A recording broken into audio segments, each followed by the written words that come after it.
Here's what this video is about. I'm going to share the single realization that changed everything after a decade of spinning my wheels. And I'm going to show you how to apply it immediately so you don't waste another 10 years like I did. But here's the thing. Most people think success is about doing more. Wrong. They think it's about working harder. Also wrong. They believe the answer is another course, another book, another strategy.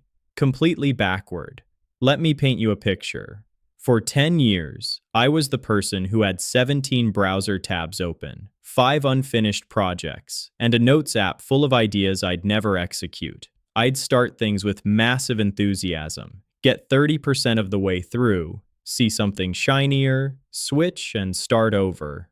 I thought I was exploring options. I thought I was being strategic. But here's what was actually happening. I was addicted to the feeling of starting over because starting feels like progress without requiring you to face the hard part. The hard part is where you hit resistance, doubt yourself, but still have to push through anyway.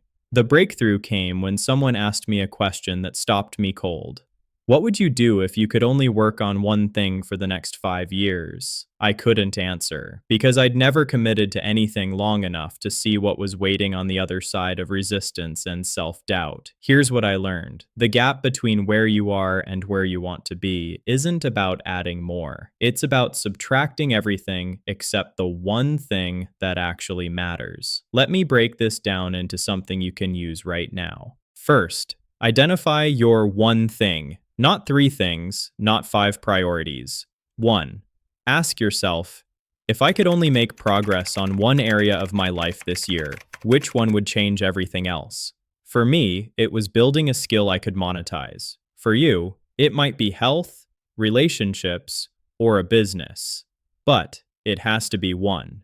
Second, kill your backup plans.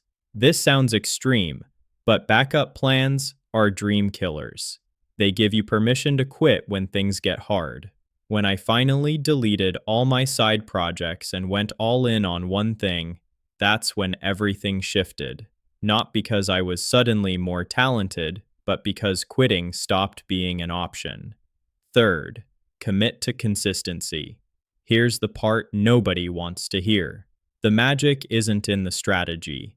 It's in doing the same thing every single day for months until you're so far ahead that people think you're lucky. I spent 10 years chasing shortcuts.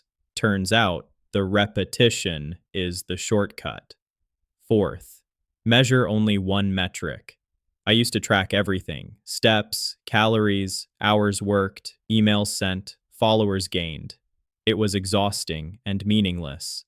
Now I track one thing that directly correlates to my goal. For building a skill, I track hours of deliberate practice. That's it. If that number goes up, everything else takes care of itself. But here's the uncomfortable truth that took me a decade to accept. You already know what you should be doing. You know the relationship you need to fix, the skill you need to build, the habit you need to start. The problem isn't information. It's that you're hoping there's a way to achieve that without doing the thing you're avoiding.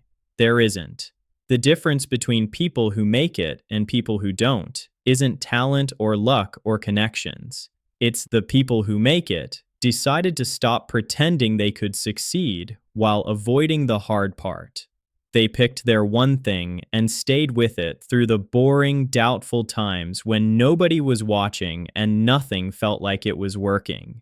The next time you feel scattered, remember this. 10 years from now, you'll either wish you started today or you'll be grateful that you did. You don't need more options. You need more commitment to the one thing that matters. Thanks for watching, and until next time.